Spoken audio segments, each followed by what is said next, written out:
The unexpected "we need to talk" bombshell dropped on a Sunday evening as we were preparing to turn in for the night. I shouldn't have been taken aback, really, considering Maggie, my wife of 4 years, had been exhibiting odd behavior all weekend. Despite my inquiries about her well-being, she insisted she was fine, albeit burdened with thoughts weighing heavily on her mind. In all honesty, I was grappling with my own share of concerns. The aftermath of the Great Recession had sent both of our careers into a tailspin, turning our once promising financial situation into a struggle to make ends meet. It wasn't just us. Our peers were facing similar challenges. Unlike me, though, Maggie seemed particularly resistant to accepting our financial downturn. Having grown up with less, she had grown accustomed to the luxuries we once indulged in, like our annual vacations. While she never explicitly pointed fingers at me, hints of blame lingered in her remarks whenever our finances were discussed. As I embraced Maggie, expressing my love for her, her response was devoid of reciprocation. Instead, she did something entirely uncharacteristic, pouring herself a strong shot of scotch without offering me one. It was evident she had something significant, likely unpleasant, to share, and she was steeling herself to broach the subject. After dinner, the evening passed in silence as we sat in front of the TV. I couldn't tell you what programs aired. My mind was preoccupied with concern for my wife. Without tuning into the news, we headed upstairs, a routine that typically signaled an intimate moment between us. However, tonight diverged from the norm. In fact, for the past 3 weeks, intimacy had eluded us, a victim of the economic strain we faced. As I finished brushing my teeth, she entered the bathroom and dropped a bombshell. Someone from work invited me on an all-expenses-paid ski trip to Colorado. One person had to cancel, and the tickets are non-refundable. We're leaving Wednesday morning, and I'll return on Monday. Rinsing my mouth, I couldn't help but comment, "Someone from work." That's an interesting way to put it. It leads me to believe it was a man who extended the invitation. Maggie appeared stricken with guilt. "I believe you just answered my question. So, who is this man from work who invited you, a married woman, on vacation?" I endeavored to maintain composure. "You don't know him. I thought I was familiar with everyone you work with." "You are, but I don't directly work with him." "Now you've lost me. You mentioned someone from work." "No, I said someone at work." "All right, let's not resort to Bill Clinton-esque semantics. Who's the individual who invited you on vacation?" "He's someone I met in the office cafeteria. His office is on the 5th floor, and we've had lunch together a few times." I struggled to keep my emotions in check, but my voice resonated through the room. "How long has this affair been going on?" Maggie began to cry. Amidst her sobs, she protested, "I would never betray you. How could you say something so hurtful? Perhaps because you neglected to mention your lunch dates with another man, or the fact that you've become such close friends that he invited you, a married woman, on a skiing trip to Colorado. And it's been nearly a month since we've been intimate. I believe that covers it. It's not what you think. He's genuinely a nice guy, but his girlfriend recently broke up with him, and he doesn't want to waste the prepaid ticket. Everything from the hotel to the lift tickets is already covered.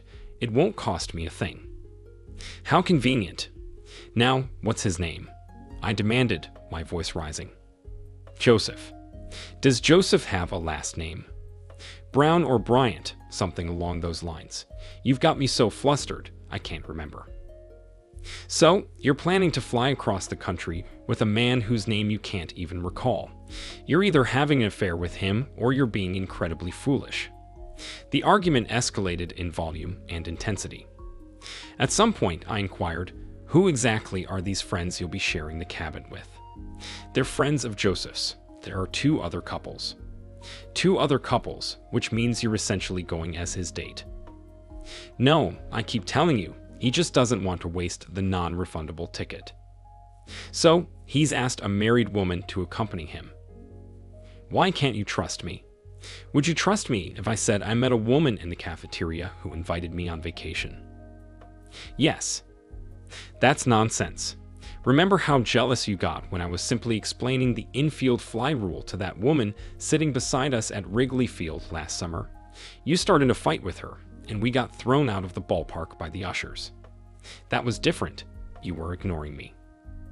Oh, and you won't be ignoring me when you're holed up in a cabin with Joseph and 4 complete strangers, I retorted. Maggie let out a scream before storming out of the room. The night stretched on endlessly, filled with restless tossing and turning. Eventually, around 2 in the morning, exhaustion overtook us both. By 6, I was already up, brewing a pot of coffee. Maggie joined me, taking a sip before dumping the contents down the sink. I'm heading to work, she announced. I knew Maggie's stubbornness well. When she dug her heels in, admitting fault was out of the question. She was perhaps the most obstinate person I had ever met. During the drive to work, I contemplated how to salvage our relationship. Logic wouldn't suffice this time. It called for a more drastic approach, as my grandmother would say. Around a year ago, I had taken a chance by hiring Nick, a street-smart young man with a criminal past. He often reminded me of his gratitude for giving him a second chance. "You name it, boss, and I'll do it," he would say. I decided it was time to cash in on that favor. "Nick, I need your help." "Whatever it is, just say the word." I laid out my dilemma for Nick. "You want me to rough him up?" "Maybe later, but first I need his name and place of work." I handed Nick a photo of my wife and the address of her office building. "There's a cafeteria in the basement where she goes for lunch every day at noon. I need you to discreetly snap a photo of Joseph. Once he's done eating, follow him upstairs and find out where he works. Get me the name of his employer." "Understood, boss."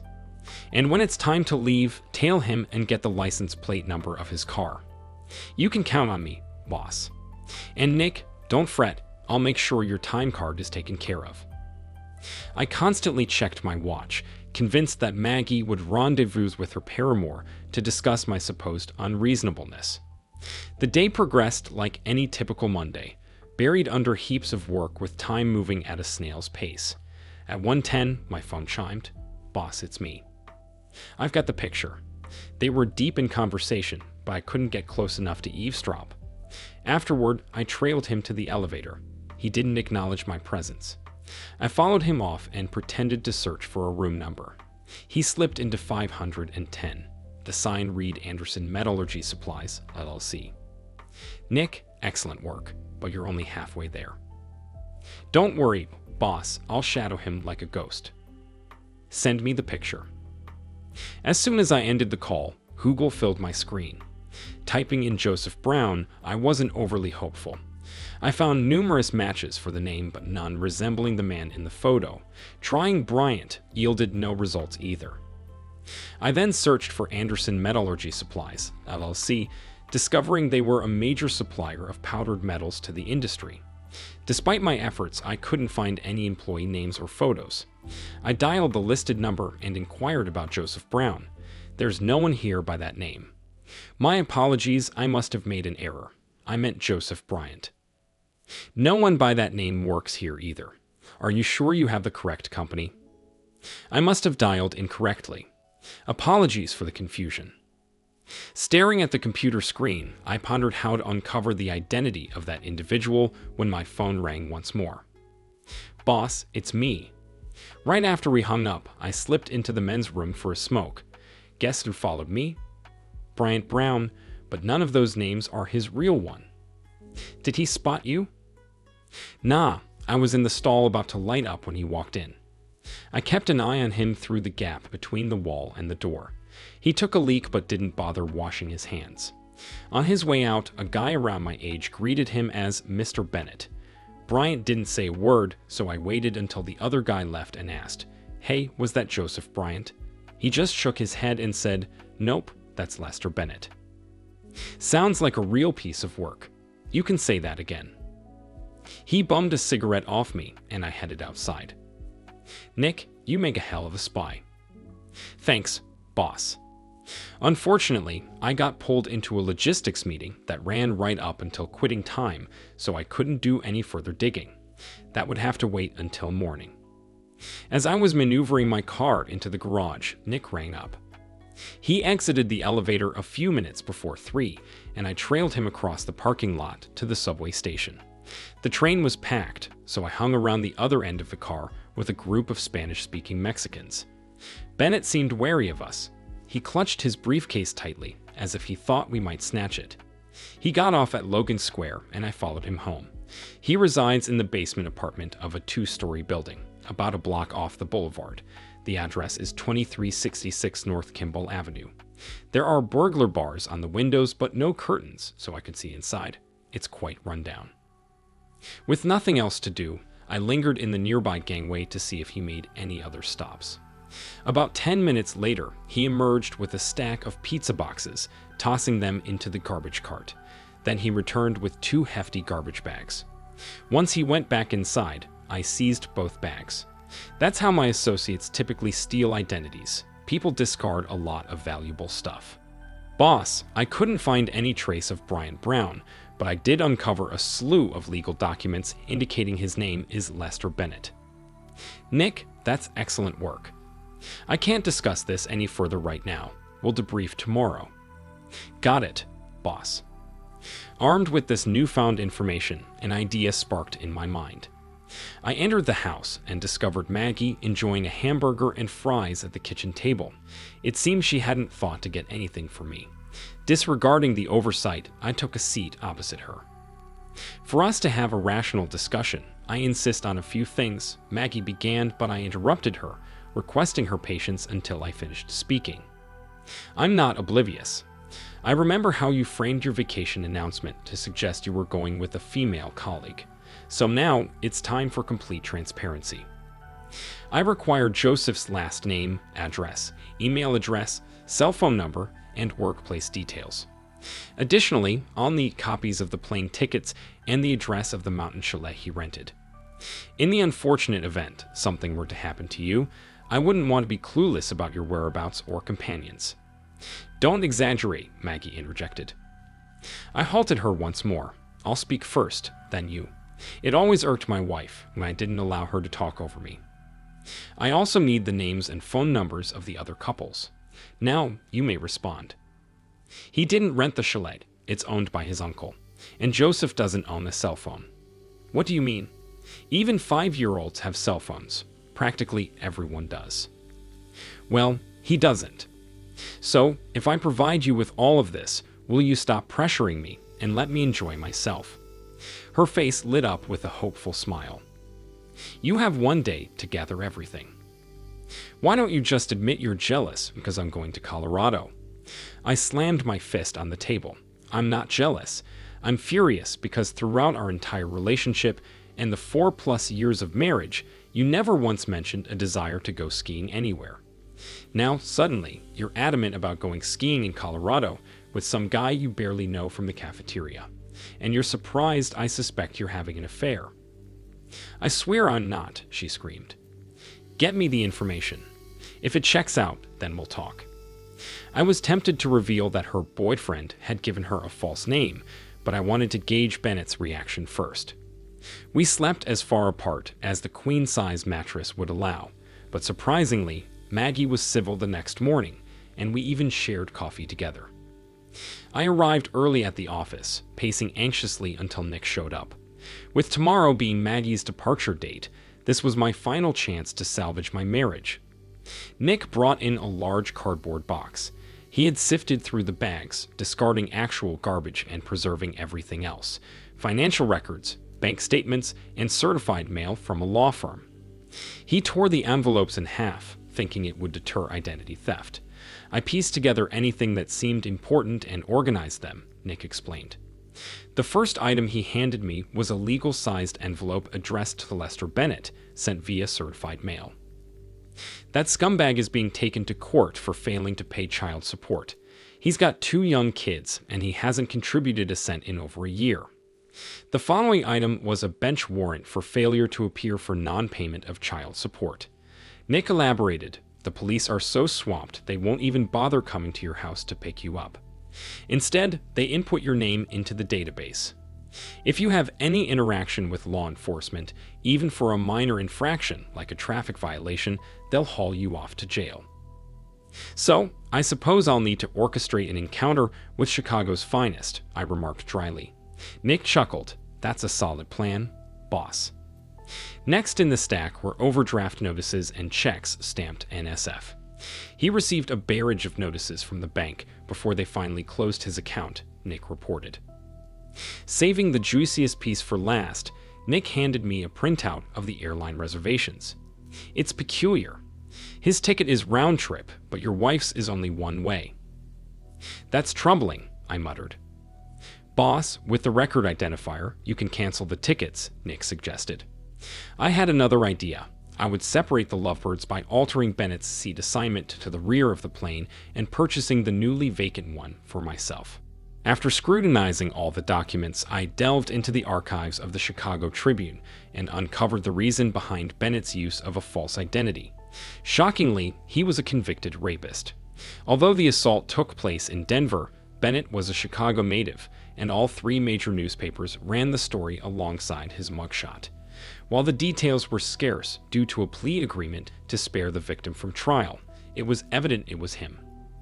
He pleaded guilty to a reduced charge of sexual assault and received a 24-month sentence.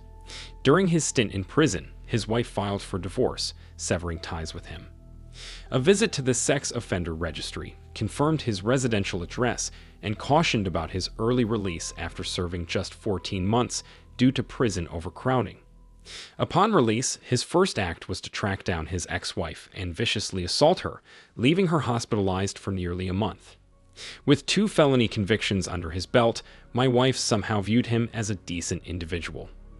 I took an early lunch break and headed to the courthouse to purchase a copy of Bennett's divorce decree, with photocopying fees amounting to 25 cents per sheet.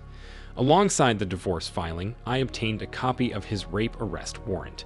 It revealed the chilling details of how he drugged and assaulted a young woman during a skiing trip. Further, I researched do-it-yourself divorce filings at the law library, discovering a comprehensive template online. I filled it out, citing adultery as grounds and appended time-stamped photos of Bennett and my wife engaged in intimate conversation in the cafeteria for a solid hour, akin to 2 lovers deeply engaged. My final destination was the Circuit Court of Cook County Domestic Relations Division, where I formally filed my petition for dissolution of marriage. I had 3 copies made, each bearing the official seal and a stamped case number. Informing my supervisor of my need for a few personal days off, he didn't inquire further, showing understanding and support. Upon returning home, I found Maggie preparing dinner, a genuine home-cooked meal rather than something from a package. It seemed like her effort to lift my spirits. I embraced her and planted a kiss, though her response wasn't as enthusiastic as I hoped. Still, any sign of affection was welcome. Maggie then retrieved a folded piece of paper from her purse. Here, I gathered everything you asked for. Joseph Brown doesn't have a phone, but I managed to get his email address. He's also active on Facebook. Where does he work? I inquired. He recently got a promotion and hasn't received his new business cards yet, she explained casually. I stared at her incredulously, puzzled by her lack of concern.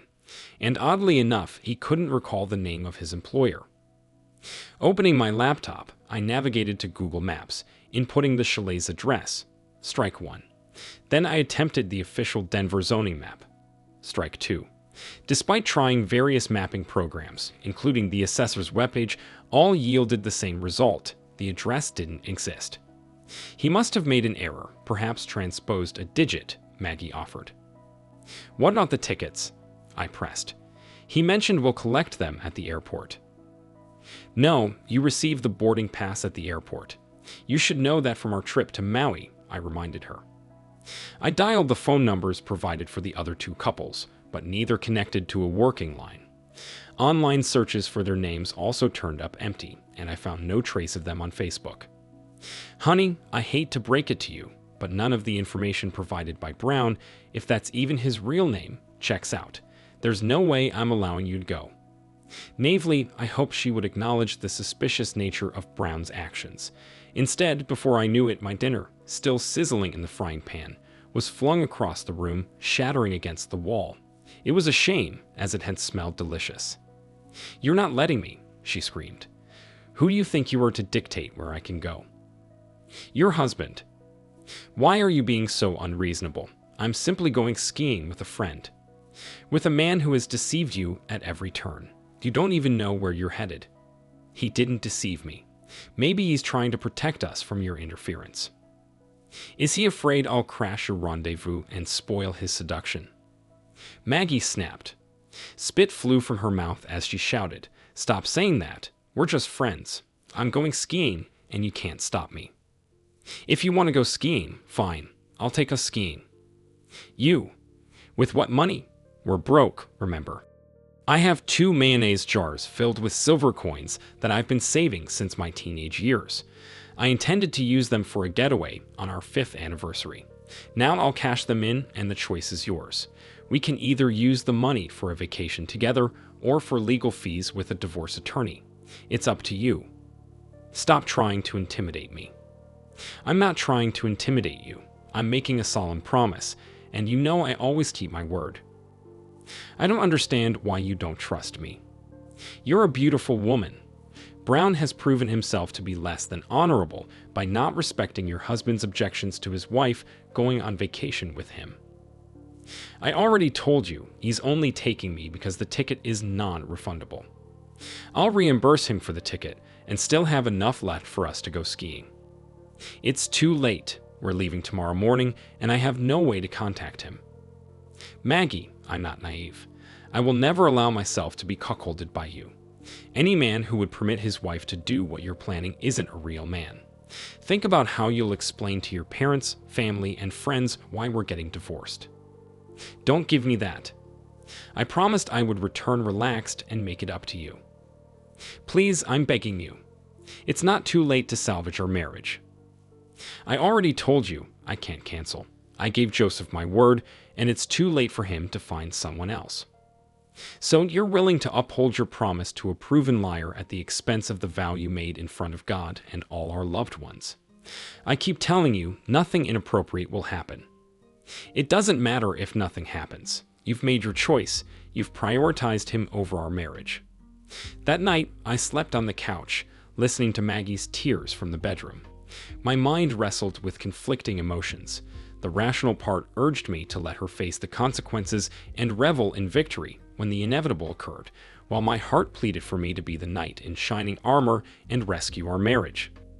I battled through a sleepless night, torn between what I desired. Ultimately, I reached a compromise. Before dawn, I was already up. Maggie ignored me, her annoyance evident when I snapped a photo of her with my phone. "Why did you do that?" she demanded. "So the authorities will have a recent photo in case they need to identify your body." She responded with a barrage of profanities. As she packed her suitcase in the bedroom, I entered and delivered my ultimatum. If you board that plane with him, I won't be here when you return. Our marriage will be over. She shot me a disdainful glance and retorted, "I know you're not that foolish." Funny, I thought the same about you. I guess we were both mistaken. Without kissing her goodbye, I exited the house. Parking my car a block away, I observed her departure before returning indoors to shave off my distinctive beard and mustache. Dressed in my somber black suit, white shirt, and narrow black tie, what my wife often dubbed my funeral attire, an apt metaphor for the death of our marriage, I completed the look with a pair of sunglasses. Grabbing my briefcase and a couple of suitcases containing my belongings, I embarked on my final gamble. Arriving at the gate, I received a call from Nick a few minutes after 8. He was stationed outside Bennett's basement apartment. "Boss, you won't believe this.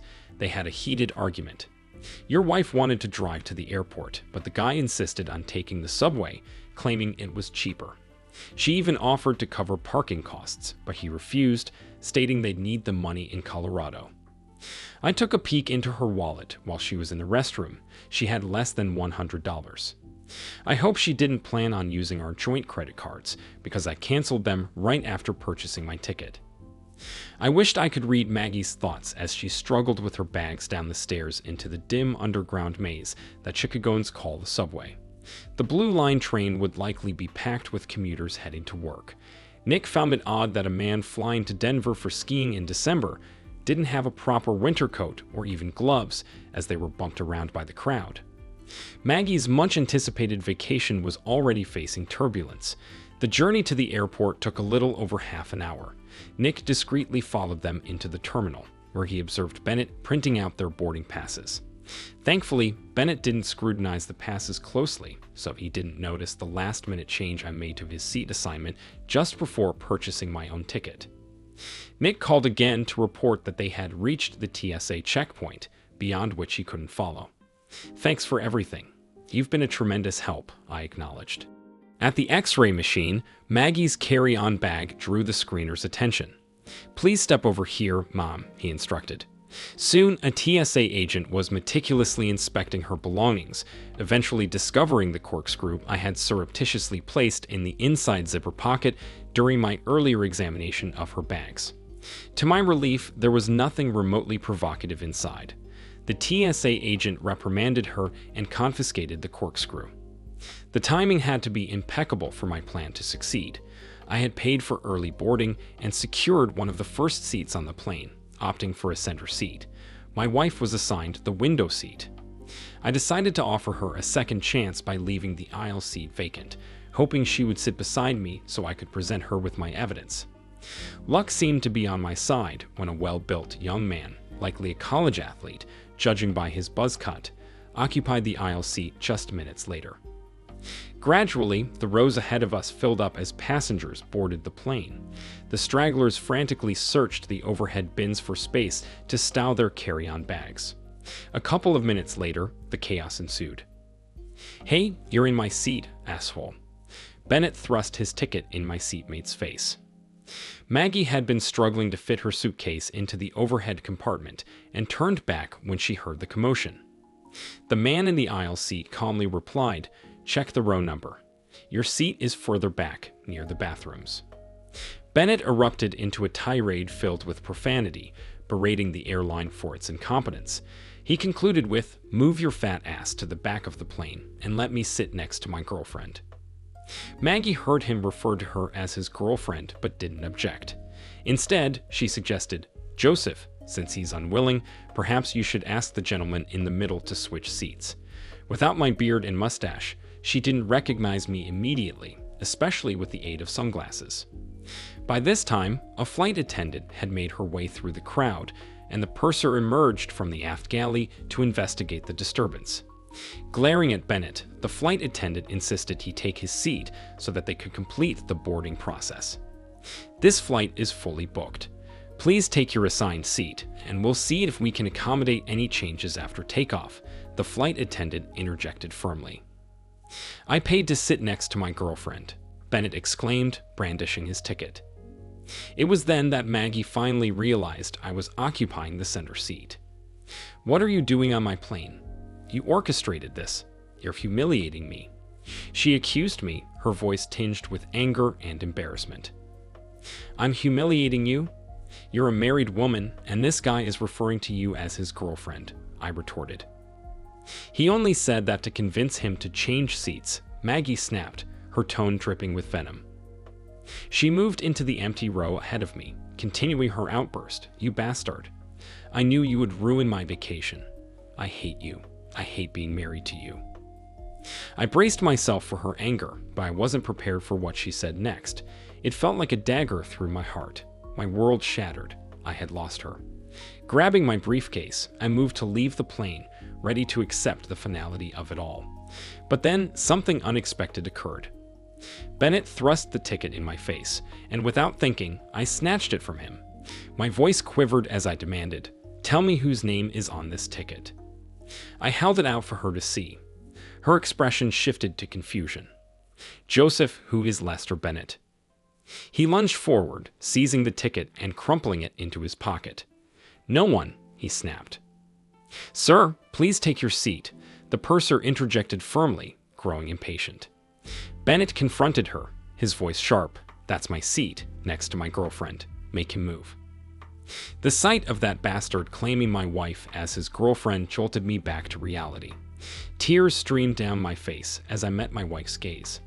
"Lester Bennett is your boyfriend. He's hiding his real name because the nice guy has an outstanding arrest warrant for non-payment of child support. While he's whisking you away on vacation, he's neglecting his own children. I opened my briefcase and handed her a copy of the bench warrant. You might want to read this. Maggie glanced at the document, her voice trembling. Joseph, what is this? Is it true? While you're at it, ask your boyfriend why he didn't arrange for your return ticket, I added, passing her their trip itinerary, which revealed her one-way ticket. Concern etched on her face, Maggie questioned, Joseph, why don't I have a return ticket? Ignoring her inquiry, Bennett continued arguing with the flight attendant. Are you going to tell me he conveniently forgot to mention his 2-year stint in jail for assaulting his wife so brutally she spent nearly a month hospitalized? I have the evidence. Handing her a couple of photos showing the woman's battered face, I continued, that nice guy did this. Joseph, please tell me this isn't true, Maggie pleaded. Bennett remained silent, preoccupied with berating the head flight attendant and the airline. You better make him move, or else, he threatened. I did some digging with his real name. Take a look at these newspaper articles if you need proof. I handed her several articles, each featuring his mugshot, in case you doubt me. I don't understand, Maggie admitted, clearly bewildered. Surely he mentioned he's a registered sex offender, I exclaimed, breaking the silence in the plane. Let me jog your memory. He persuaded a naive young lady to join him for a ski trip in Colorado. Instead of hitting the slopes, he drugged her, and he and his buddies took turns assaulting her. She managed to escape after a week of captivity. That landed him 4 years behind bars. Jeanette was in tears. Joseph, please tell me that's not true. But Bennett was too preoccupied arguing with the flight attendant to respond. Try Lester. Lester Bennett. That's his real name. It finally seemed to have registered with Bennett, albeit belatedly. I had foiled his plans. Enraged, he screamed, I'm going to kill you, and lunged at me. However, his punch missed me and landed squarely on the flight attendant's face. Chaos erupted in the narrow aisle. My seatmate, as it turned out, was a starting defensive tackle at a Big Ten college. He swiftly intervened, restraining Bennett until the police handcuffed him. The news hailed him as a hero, and the airline rewarded him with a first-class seat upgrade. Bennett soon discovered that assaulting a member of a flight crew is a felony. His explanation to the police that he didn't intend to hit the flight attendant, but was trying to attack his girlfriend's husband, didn't garner much sympathy. I handed Maggie every piece of incriminating evidence I had collected. I swear to God every word I said is the truth. Maggie stared at the pile of documents without uttering a word. It's over. Now, let's go home. I threw my arms open, hoping she would let me embrace her. But instead of responding, she stood in silence, her head bowed, fixated on the floor. Not a single word escaped her lips. And then it got worse. As the police were escorting Bennett off the plane, I heard him screaming over and over, Hey Stevens, I slept with your wife. My eyes pleaded with Maggie to refute his claim, to deny it ever happened. But she turned away in silence. An airline security guard informed Maggie and me that we were being turned over to the Chicago Police Department for our involvement in the altercation. As we were being escorted away, I overheard a flight attendant saying, Let the gate agent know 3 seats just opened up. I silently thanked the heavens. As we passed by, the other passengers stared at us, some clicking pictures with their cell phones. Now Maggie knew the true meaning of humiliation. Throughout her walk of shame, she didn't utter a single word. It seemed like she was still processing what had just transpired. I, too, felt numb. My knees threatened to buckle, and I had to focus hard to keep walking. Despite it all, I managed to hold my head up high. I wanted everyone to know that I had done everything in my power. Everything went according to plan, almost. I had saved Maggie, but lost my wife in the process. The police escorted us to separate rooms for questioning, with Homeland Security also present. I spent the next hour detailing everything I knew about Bennett to the detective. He instructed me to wait, leaving me alone with a cup of stale coffee for the next 2 hours while they contacted their counterparts in Denver. During that time, I paced back and forth, feeling like a prisoner, grappling with the possible demise of my marriage. Was my wife involved with Bennett, or was he orchestrating this to tear us apart? If she wasn't involved, why didn't she deny it? The questions swirled endlessly in my mind. Finally, the detective returned with grave news. They had received a chilling confirmation from Colorado. Your wife had a severe reaction when shown the pictures they sent over of the chalet, a decrepit structure tucked away in an auto salvage yard, and the horrors awaiting her inside. Bennett had 4 accomplices, the infamous 2 couples, waiting at the shack. They had equipped it with restraints and sedatives, intending to incapacitate her upon arrival. We found enough sedatives hidden in his bag to knock out a circus elephant for a week. Upon interrogation, they divulged their sinister plans for their next victim, my wife. It became evident that her fate would have been grim. The detective recounted how all color drained from her face as they confessed their intentions, causing her to faint on the spot. After the detective finished, he asked if I wanted to speak privately with my wife. It wasn't so much a question as a directive. "Yes, sir," I replied. Unlocking my briefcase, I retrieved the divorce petition. The detective's curiosity prompted him to inquire, "What's that?" "It's what I told Maggie I would do if she got on the plane with Bennett," I explained. The detective's tone turned grave. "Have you no compassion? Your wife is shattered, on the brink of despair. She's reeling from the shock of nearly facing death. You orchestrated all of this to save your marriage. Handing her that will only crush her." My resolve remained firm. The part of me that once loved her seemed to have perished. "Right now, you're her hero. You executed a daring plan to rescue her. You're like Liam Neeson in those movies. You can't abandon her now." I broke down. "Even after everything she's done, if Maggie sincerely apologizes, I'll tear these papers up. I promise, but you can't let her know." "You have my word," he assured me. Moments later, he brought my wife into the room. I stole a quick glance at her before she buried her face in her hands. She looked pale and smelled of vomit. Collapsing into the chair, she began sobbing uncontrollably. The detective's stern voice cut through the room. "Mrs. Stevens, in my 29 years as a police officer, what you did ranks as one of the most foolish acts I've ever seen. If anyone ever deserved to be a victim, it's you. You should be thanking God and your husband for every breath you take and every heartbeat you have. You owe him your life." As the door clicked shut behind the detective, the room was enveloped in heavy silence, broken only by my wife's ragged sobs. Not a single word escaped her lips. No gratitude, no remorse, just silence. After what felt like an eternity, I grew weary of waiting for her to speak. "You traded our marriage for a ski trip worth less than $1,500. $1,500. That's the value you placed on our dreams. How can I ever trust you again, knowing you could abandon us for something so trivial?" My plea fell on deaf ears as she remained mute.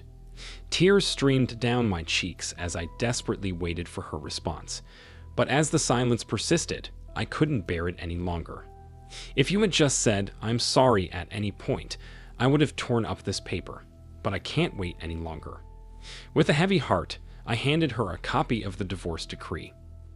Upon reading it, Maggie let out a piercing scream, prompting the detective to rush back into the room to ensure she was all right. "I've already packed my belongings. Anything I left behind is yours to do with as you please," I announced, relinquishing my keys to our, now her, apartment. Without looking back, I walked away, leaving behind the shattered remains of our marriage. Thank you for watching this video to the end. If you liked it, please like it and subscribe to the channel. See you soon.